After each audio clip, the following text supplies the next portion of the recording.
الحمدللہ رب العالمین والعاقبۃ للمتقین والصلاۃ والسلام علی رسول الکریم اما بعد۔ اپنی کوشش یہ تھی کہ ہم جو تراویح پڑھتے ہیں اس میں قرآن سنتے ہیں تو ایک پارہ ڈیلی انشاءاللہ مختصر طور پر خلاصہ پیش کریں گے، لیکن کہتے ہیں فیصلے آسمانوں پر ہوتے ہیں۔ بیچ میں تربیتی درس چلا، وہ بھی ضروری تھا، الحمدللہ لوگوں کو فائدہ بھی کافی ہوا۔ بہرحال آج دوسرے پارے کا خلاصہ مختصر طور پر آپ کے سامنے رکھنے کی کوشش کر رہے ہیں۔ امید ہے کہ آپ لوگ بغور سماعت فرمائیں گے۔ اس پارے میں 4 باتیں ہیں، یعنی جو آپ تراویح میں قرآن سنتے ہیں اس میں جو دوسرا پارہ آپ نے سنا ہے اس میں 4 باتیں موٹی موٹی اللہ نے بیان فرمائی ہیں۔ نمبر 1، تحویل قبلہ یعنی جس کی طرف آپ منہ کر کے نماز پڑھتے ہیں۔ پہلے شروع میں مسلمان تک بیت المقدس کی طرف منہ کر کے نماز پڑھتا تھا، اس کو چینج کیا گیا، اس کا تذکرہ ہے۔ دوسرا ہے آیت بر، ایک آیت ہے جس کو آیت بر کہا جاتا ہے، اس کا بھی اس میں تذکرہ ہے۔ تیسرا ہے قصہ طاعون ایک بیماری ہے، اس بیماری کا بھی اس بارے میں تذکرہ ہے۔ اور چوتھا ہے قصہ طالوت چوتھا ہے قصہ طالوت، یعنی طالوت اور جالوت کے ایک واقعہ ہے، اس کا بھی اس بارے میں تذکرہ ہے۔ نمبر 1 تحویل قبلہ کے تعلق سے ہے، اس میں یہ کہ ہجرت مدینہ کے بعد 16 یا 17 ماہ تک بیت المقدس قبلہ رہا۔ آپ صلی اللہ علیہ وسلم کی چاہت تھی کہ خانہ کعبہ قبلہ ہو، اللہ تعالیٰ نے آرزو پوری کی اور قبلہ تبدیل ہو گیا۔ یعنی 16-17 مہینے تقریباً مسلمانوں نے بیت المقدس کی طرف منہ کر کے چہرہ کر کے نماز پڑھی ہے، لیکن آپ صلی اللہ علیہ وسلم کی دلی خواہش تھی کہ قبلہ بدلنا چاہیے اور خانہ کعبہ قبلہ ہو جائے، کیونکہ یہی وہ پہلا گھر ہے جو عبادت کے لیے روئے زمین پر سب سے پہلے بنایا گیا تھا۔ تو اللہ کے رسول کی یہ چاہت تھی، اللہ نے اللہ کے رسول کی چاہت کا پورا خیال کیا اور قبلے کو چینج کر دیا اور خانہ کعبہ کو قبلہ بنا دیا گیا۔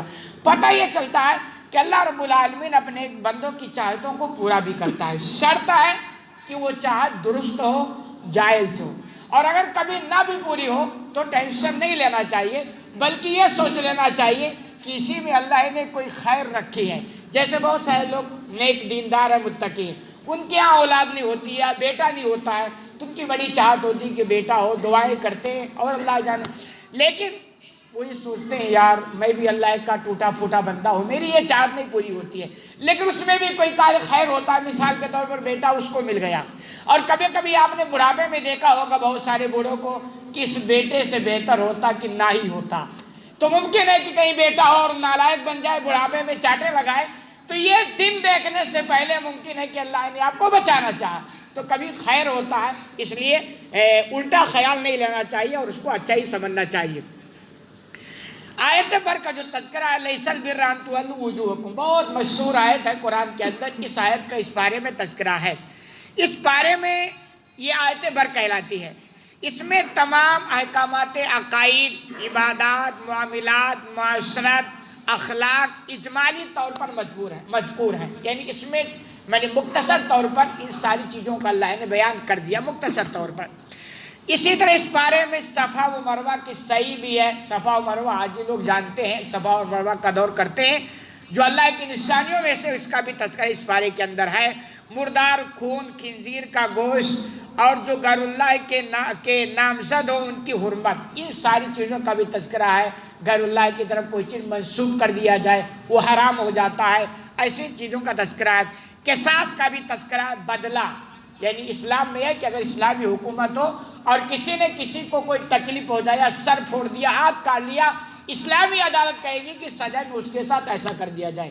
اور یہ قانون الحمدللہ صرف اسلام کے پاس ایسا قانون ہے کہ اگر روئے زمین پر اس کو نافذ کر دیا جائے نا تو ظالموں کا ظلم رک جائے گا اور مظلوموں کو انصاف مل جائے گا۔ اسی طرح وصیت کا تذکرہ ہے، روزے کا تذکرہ ہے، اعتکاف کا بھی تذکرہ اس بارے کے اندر۔ روزہ جو آپ چل رہا ہے، اعتکاف جو آخری عشرے میں لوگ فرماتے ہیں، اس کا بھی اس بارے کے اندر تذکرہ ہے۔ حرام کمائی کا تذکرہ ہے، حرام کمائی اپنا موضوع بھی زبردست اس پر چلا ہے، لوگ بولتے بھی یہ مولانا بہت حرام کے تعلق سے بولتا ہے، لیکن حقیقت یہ ہے نا یہ اسلام کی اصلی پہچان ہے۔ آپ نماز پڑھیں، زکوٰۃ دیں، حج کریں، عمرہ کریں، لیکن نوٹ کر لیں اگر حرام و حلال کی تمیز نہیں کرتے ہیں نا تو ایسی یہ باتیں آپ کے منہ پر مار دی جاتی ہیں۔ یہی وجہ ہے کہ اچھے جو علماء ہوتے ہیں اس پر پوری توجہ دیتے ہیں کہ آپ اتنا محنت کریں اور اتنا خیال نہ کریں تو ساری محنتیں رائگہ ہو جاتی ہیں۔ اسی طرح قمری تاریخ، عربی جو تاریخ ہے اس سب کا بھی تذکرہ ہے، حج کا بھی تذکرہ اس پارے کے اندر ہے، انفاق فی سبیل اللہ کا بھی اس پارے کے اندر تذکرہ ہے، یعنی یہ کہ اللہ کے راستے میں خوب خرچ کرنا چاہیے، اور یہ مہینہ بھی خوب خرچ کرنے والا ہے۔ اللہ نے جن کو ہر ایک کو اپنے طاقت کے مطابق خرچ کرنا ہی چاہیے۔ اللہ کے لیے خرچ کرنے میں نوٹ کرنے کبھی بھی مال میں کمی واقع نہیں ہوتی ہے، یہ اپنے یقین کی بات ہے۔ ہجرت کا تذکرہ ہے، شراب اور جوا کا بھی تذکرہ ہے، شراب حرام ہے، جوا حرام ہے، مشرکین سے نکاح کا تذکرہ ہے، اسلام میں اس کو درست نہیں ہے۔ حیض میں جمع، عورتوں کے تعلق جو حیض ہوتا ہے اس میں آدمیوں کو تنبیہ کیا گیا کہ عورتوں سے تعلقات نہیں قائم کر سکتے ہیں۔ ایلا کا تذکرہ ہے کہ کوئی اپنے بیوی سے ناراض ہو جائے اور 1 مہینہ تک جدائی اختیار کر لے، جیسا کہ آپ صلی اللہ علیہ وسلم نے اختیار کیا تھا، اس کا بھی اس کے اندر تذکرہ ہے۔ طلاق کا تذکرہ ہے جو آپ جانتے ہیں، عدت کا تذکرہ ہے جو عدت ہوتی ہے عورتوں کا، رضاعت دودھ کے مسائل کا تذکرہ ہے، اسی طرح مہر، نکاح میں جو مہر ہوتا ہے اس کا بھی تذکرہ ہے، اسی طرح حلالہ وغیرہ کا تذکرہ ہے، عدت گزارنے والی عورت کو نکاح کا پیغام دینا اس کا بھی تذکرہ ہے۔ اسی طرح قصہ تعاون ایک بیماری ہے، اس کا بھی اس پارے کے اندر تذکرہ ہے۔ کیا کچھ لوگوں پر تعاون کی بیماری آئی، وہ موت کے خوف سے دوسرے شہر چلے گئے۔ اس کے اندر واقعہ کچھ لوگ تھے کہ جب تعاون کی بیماری آ گئی نا تو ڈر کے مارے شہر چھوڑ کر چلے گئے کہ بھائی وہاں چلے جائیں گے تو بیماری ہمیں نہیں لگے گی اور ہم بچ جائیں گے۔ اللہ تعالیٰ نے فرشتوں کو بھیج کر انہیں موت دی، بھاگ کر جہاں بھی گئے تھے نا ان کو وہاں بھی موت اللہ نے بھیجا اور ان کو موت ہو گئی، تاکہ انسانوں کو پتہ چل جائے کہ کوئی موت سے بھاگ نہیں سکتا۔ پھر کچھ عرصے بعد اللہ نے نبی کی دعا مانگنے پر انہیں دوبارہ زندہ بھی کیا، نہیں ایک اللہ نے اپنی طاقت بھی دکھایا کہ زندگی بھی میرے ہاتھ میں ہے اور موت بھی میرے ہاتھ میں ہے، میں چاہوں گا جب جہاں پکڑ لوں گا، اور اگر چاہوں تو اس دنیا کے اندر تمہیں دوبارہ زندہ کر سکتا ہوں۔ موت کے تعلق سے ایک بات اچھی طرح نوٹ کر لیں، مومن کبھی موت سے نہیں ڈرتا ہے۔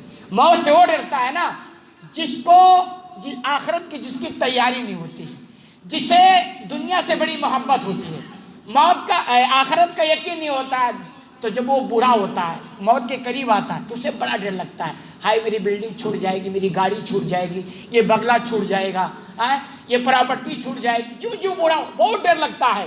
لیکن جو مومن ہوتا ہے نا وہ جتنا بوڑھاپے کے قریب جاتا ہے اتنا خوش ہوتا ہے، کیوں؟ وہ سمجھتا ہے مر جائیں گے اللہ کے گھر جائیں گے، اصل گھر تو وہی ہے نا، اپنے بگلے میں جائے گی، ایک بیوی چھوٹے گی اللہ اس کے بدلے میں اس سے لاکھاں درجہ 70 حوریں عطا فرما دے گا۔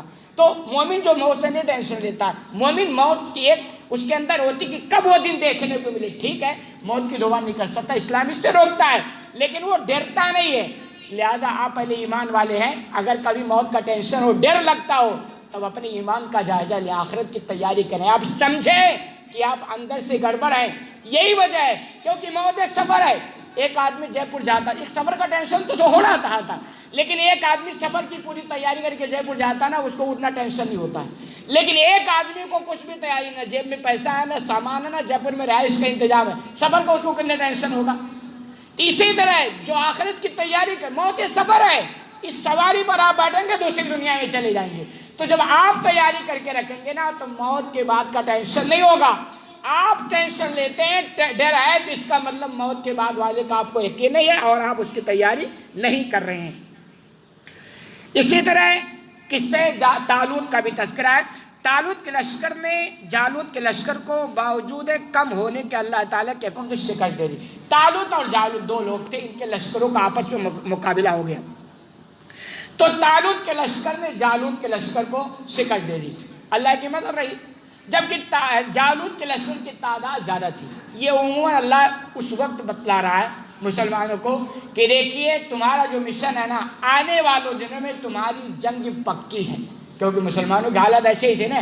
تو پھر اللہ نے کہا دیکھو جنگ لڑنے کے لیے آپ پوری تیاری کرو، سامان ہو، تعداد ہو، سب کچھ ہو، لیکن یہی سب کچھ نہیں ہوتا ہے، آخر میں نتیجہ بہتر اس کے حق میں ہوتا ہے نا جس کا سہارا اللہ ہی دے دے۔ تو یہ پیغام دیا گیا، جیسے ان کا بارے میں ایک کے پاس تعداد کم تھی لیکن اللہ نے اسی کو جتانا چاہا تو وہی جیت گیا۔